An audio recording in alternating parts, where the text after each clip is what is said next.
আসসালামু আলাইকুম এভরিওয়ান, আশা করি সবাই ভালো আছেন। আজকে আমরা চলে গিয়েছিলাম পদ্মা ব্রিজ ভ্রমণে।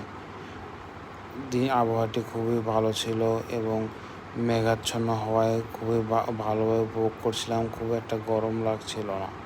আমরা ব্রিজে ওঠার পর খুবই আস্তে আস্তে বাইক চালাচ্ছিলাম এবং ব্রিজ থেকে নদীর ভিউটা এনজয় করছিলাম। দেখা যাচ্ছিল ছোট ছোট বিভিন্ন চর রয়েছে যেখানে মানুষ ছিল। এরপর ইউটার্ন নিয়ে আবারও ঢাকার উদ্দেশ্যে ব্যাক করেছিলাম।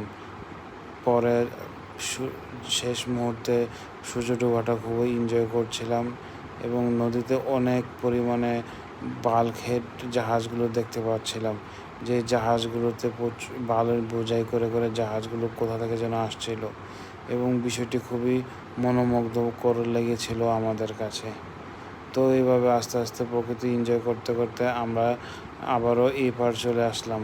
তারপর বেড়িবাঁধে গিয়ে একটু সময় স্পেন্ড করে আবারও ঢাকার উদ্দেশ্যে রওনা হই। আসসালামু আলাইকুম।